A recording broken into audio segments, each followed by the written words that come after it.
Hi friends, welcome back to my channel. So ಇವತ್ತಿನ video ಬಂದು ಗರ್ಭಿಣಿ ಸ್ತ್ರೀಯರು ಮಾಡಬಾರ್ದಂತಹ ಕೆಲವೊಂದು ವಿಷಯಗಳು ಏನೇನು ಅಂತ ನೋಡೋಣ. ಸೊ ಫಸ್ಟ್ ಟ್ರೈಮಿಸ್ಟರ್ ಇಂದ ಎಂಡ್ ಡೆಲಿವರಿವರೆಗೂ ಈ ಒಂದು ವಿಷಯವನ್ನ ಕಡ್ಡಾಯವಾಗಿ ಮಾಡಕ್ ಹೋಗ್ಬಿಡಿ. ಮೊದಲನೇದಾಗಿ ಫಸ್ಟ್ ಟ್ರೈಮಿಸ್ಟರ್ ಇಂದಾನೆ ಹೆವಿ ಬಿಸಿ ಸ್ನಾನ, ತುಂಬಾ ಬಿಸಿ ಸ್ನಾನ ಕೂಡ ಮಾಡಬಾರ್ದು. ಇದು ಬಂದು ಡಾಕ್ಟರ್ಸೇ ಬಂದು ರೆಫರ್ ಮಾಡಲ್ಲ. ನಾರ್ಮಲ್ ಆಗಿ ವಾರ್ಮ್ ವಾಟರ್ ಅಲ್ಲಿ ಸ್ನಾನ ಮಾಡ್ಕೊಳ್ಳಿ. ತುಂಬಾ ಬಿಸಿ ಬೇಡ, ಒಂದು ಲೆವೆಲ್ಗೆ ನಿಮ್ಗೆ ತಡೆಯೋ ಅಷ್ಟು ಬಿಸಿ ಹಾಕೊಂಡ್ರೆ ಸಾಕು. ತುಂಬಾ ಬಿಸಿ ಅವಶ್ಯಕತೆ ಇಲ್ಲ. ಮೇನ್ ಆಗಿ ಹೊಟ್ಟೆ ಮೇಲೆ ಜಾಸ್ತಿ ಬಿಸಿಯನ್ನ ಹಾಕೋಬಾರ್ದು.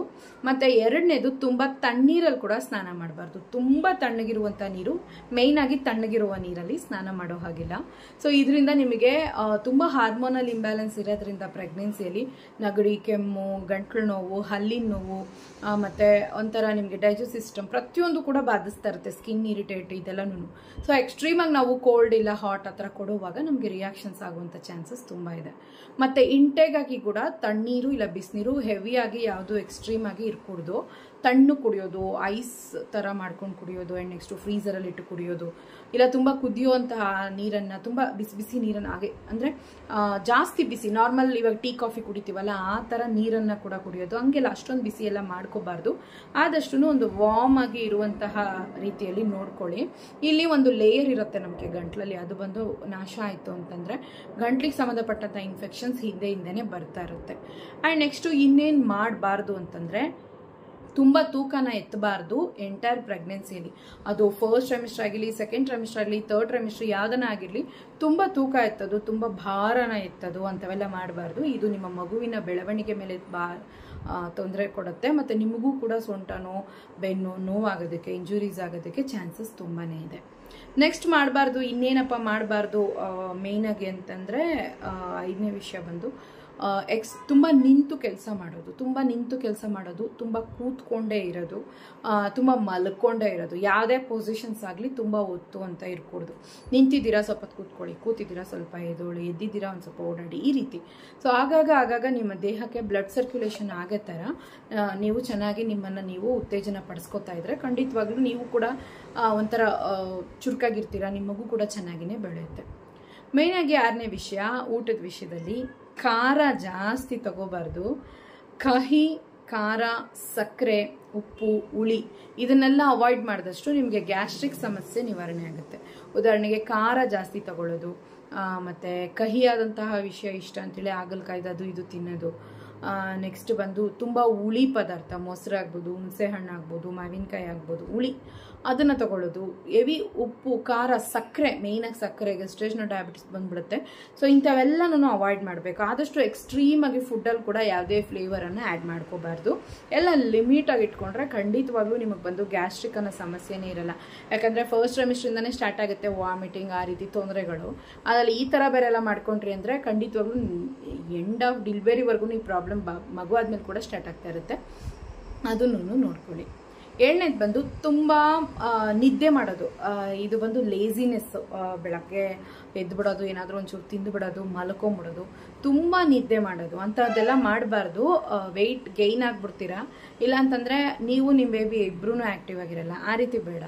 ಆದಷ್ಟು 8 ಅವರ್ ನಿದ್ದೆ ಮಾಡಿದ್ರೆ ಸಾಕು. ಅದನ್ನ ನೈಟ್ ಟೈಮಲ್ಲಿ ಇಟ್ಕೊಳ್ಳಿ. ಬೆಳಗ್ಗೆ ಜಸ್ಟ್ ಸುಮ್ಮನೆ ಮಲ್ಕೊಳ್ಳಿ, ನಿದ್ದೆ ಮಾಡಕ್ ಹೋಗ್ಬೇಡಿ.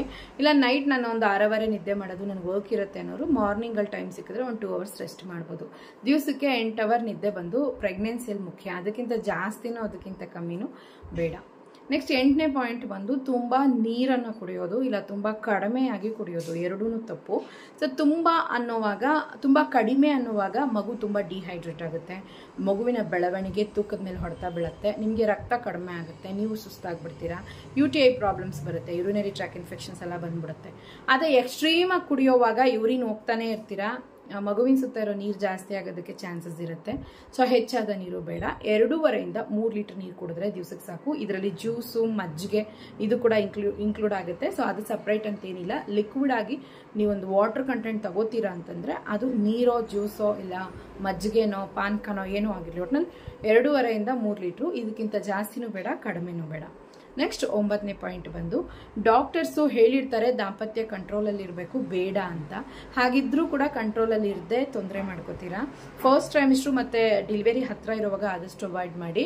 ಲೋ ಲೇಯಿಂಗ್ ಪ್ಲಾಸೆಂಟಾ ಮತ್ತು ಬ್ಲೀಡಿಂಗ್ ಡಿಸಾರ್ಡರ್ಸ್ ಯಾವುದಾದ್ರೂ ಇದ್ದರೆ, ವೈಟ್ ಡಿಸ್ಚಾರ್ಜ್ ಆಗಿ ತುಂಬ ಇನ್ಫೆಕ್ಷನ್ಸ್ ಆಗಿದ್ರೆ, UTI ಪ್ರಾಬ್ಲಮ್ಸ್ ಇದ್ದರೆ, ಲೋ ಲೇಯಿಂಗ್ ಪ್ಲಾಸೆಂಟಾ ಇದ್ದರೆ, ಮತ್ತು ನಿಮಗೆ ಸರ್ವಿಕ್ಸ್ ಚಿಕ್ಕದಾಗಿದ್ದು, ಇಲ್ಲ ನಿಮಗೆ ಬಂದು ಹೊಲಿಗೆ ಅಂದರೆ ಸರ್ಕ್ಲೇಜ್ ಬ್ಯಾಂಡ್ ಹಾಕಿದ್ರೆ, ಇಂಥವೆಲ್ಲ ಹಾಕಿದ್ದು ನಿಮಗೆ ರೆಸ್ಟ್ ಮಾಡೋಕ್ಕೆ ಹೇಳಿದರೆ ಪ್ರೀಮೆಚೂರ್ ಬೇಬಿ ಆಗೋದಕ್ಕೆ ಚಾನ್ಸ್ ಇದೆ, 7th ಮಂತಲ್ಲೇ ಬೇಬಿ ಆಗ್ಬೋದು ಅಂತ ಹೇಳಿದರೆ ಅಂಥವರೆಲ್ಲನೂ ಆದಷ್ಟು ದಾಂಪತ್ಯವನ್ನು ಅವಾಯ್ಡ್ ಮಾಡೋದು ತುಂಬಾ ಒಳ್ಳೆಯದು. ನಿಮ್ಮ ಮಗುವಿನ ಹೆಲ್ತ್ಗೆ, ನಿಮ್ಮ ಹೆಲ್ತ್ಗೆ ಅದೇನೇ, ಬೇರೆ ಚಾಯ್ಸ್ ಇಲ್ಲ ನಿಮಗೆ. ಮತ್ತು ದಾಂಪತ್ಯ ಆದಮೇಲೆ ಪೇಯ್ನ್ ಅಂಥವೆಲ್ಲ ಬರೋ ಥರ ಇದ್ದರೆ ನೀವು ಡಾಕ್ಟರ್ ಹತ್ರ ಎಲ್ಲ ಕೇಳಿ ವಿಚಾರಿಸ್ಕೊಂಡು ಯಾಕೆ ಏನು ಅಂತ ತಿಳ್ಕೊಂಡು ಅದಕ್ಕೆ ತಕ್ಕ ಹಾಗೆ ಲೈಫ್ ಸ್ಟೈಲನ್ನು ಚೇಂಜ್ ಮಾಡ್ಕೊಳೋದು ಕೂಡ ತುಂಬ ಮುಖ್ಯ. ಸೊ ಇಷ್ಟು ವಿಷಯ. ನೆಕ್ಸ್ಟ್ 9ನೇ ಪಾಯಿಂಟ್ ಬಂದು ಸ್ಕ್ಯಾನಿಂಗ್ಗಳನ್ನು ಬಂದು ಮುಂದೂಡೋದು. ಇವತ್ತು ಬೇಡ, ನಾಳೆ ಬೇಡ, ನಾಡ್ದು ಅಂತ. ಸೊ ಇದು ಏನಾಗುತ್ತೆ ಅಂದರೆ ಅರ್ಲಿ ಸ್ಟೇಜಲ್ಲಿ ಕಂಡುಹಿಡಿಯುವಂತಹ ವಿಷಯಗಳೆಲ್ಲ ನೀವು ಮುಂದಕ್ಕೆ ಹಾಕ್ಕೊಂಡ್ರೆ ಮಗುಗೂ ನಿಮಗೂ ಟ್ರೀಟ್ಮೆಂಟ್ ಕೊಡೋಕ್ಕೆ ಸಾಧ್ಯವಿಲ್ಲ. ಈಗ ಏನೋ ಒಂದು ಪ್ರಾಬ್ಲಮ್ ಇದೆ, ಏನೋ ಒಂದು ತೊಂದರೆ ಇದೆ, ಅದು ಇಂಪ್ರೂವ್ ಆಗೋದಕ್ಕೆ ಡಾಕ್ಟರ್ಸ್ಗೆ ಚಾನ್ಸ್ ಇದೆ. ನೀವು ಆ ಟೈಮ್ ಬಿಟ್ಟು ಮುಂದಿನ ಟೈಮಲ್ಲಿ ಹೋಗೋವಾಗ ಆ ಒಂದು ಇಂಜೆಕ್ಷನೋ ಆ ಒಂದು ಮಾತ್ರೆನೋ ಆ ಟೈಮಲ್ಲಿ ನಿಮಗೆ ಕೆಲಸ ಮಾಡಲ್ಲ. ಸೊ ಅದಕ್ಕೇನೆ ಏನಿದ್ರು ಆ ಟೈಮ್ಗೆ ಹೋಗಿ ಅಟ್ ಅ ಟೈಮ್ ಹೋಗಿ ನೀವು ಡಾಕ್ಟರ್ ಹೇಳಿರೋಂಥ ವಾರ, ಡಾಕ್ಟರ್ ಹೇಳಿರೋಂಥ ಟೈಮ್ಗೆ ಕರೆಕ್ಟಾಗಿ ನೀವು ಬಂದು ಸ್ಕ್ಯಾನಿಂಗ್, ಬ್ಲಡ್ ಟೆಸ್ಟ್ ಇಂಥವೆಲ್ಲನೂ ಮಾಡಿಸ್ಕೋಬೇಕು. ಇವತ್ತು ನಾಳೆ ನಾಡ್ದು ಅಂತ ಯಾವುದೇ ಕಾರಣಕ್ಕೂ ಮುಂದೂಡಬೇಡಿ.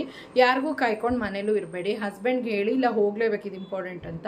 ಅವ್ರಿಗೆ ವರ್ಕ್ ಇತ್ತು ಅಂದರೆ ನೀವೇ ಧೈರ್ಯವಾಗಿ ಹೋಗಿ ಬರೋದು ತುಂಬ ಇಂಪಾರ್ಟೆಂಟ್ ಆಗುತ್ತೆ. 10ನೇ ವಿಷಯ ಏನಪ್ಪ ಅಂತಂದರೆ ಡೆಲಿವರಿ ಹತ್ರ ಇರೋವಾಗ ಮನೆ ಕೆಲಸ ಎಲ್ಲ ಎಳ್ದಾಕೊಳ್ಳೋದು. ಹಬ್ಬ ಇಲ್ಲ ಏನೋ ಒಂದು ಮದುವೆ ಫಂಕ್ಷನು ಇಲ್ಲ ಮನೇಲಿ ಏನೋ ಒಂದು ಅಂದ್ಕೊಂಡು ಸಿಕ್ಕಾಪಟ್ಟೆ ಕೆಲಸಗಳನ್ನ ಎಳ್ದಾಕೋತೀರಾ. ಸೊ ಇದು ಮಗುಗೆ ತುಂಬ ತೊಂದರೆ ಆಗುತ್ತೆ, ನಿಮಗೂ ತೊಂದರೆ ಆಗುತ್ತೆ. ಬೇಡ. ತುಂಬ ಜನರಿಗೆ ಡೇಟ್ಗೂ ಮೀರಿ ಮಗು ಆಗುತ್ತೆ. ಇನ್ನು 10 ದಿವಸ ಇದೆ, 15 ದಿವಸ ಇದೆ, 20 ದಿವಸ ಇದೆ, ನಮಗೆ ಡೆಲಿವರಿ ನೋವು ಬರುತ್ತೆ, ರಕ್ತ ಬಂದ್ಬಿಡತ್ತೆ, ನೀರು ಬಂದ್ಬಿಡತ್ತೆ.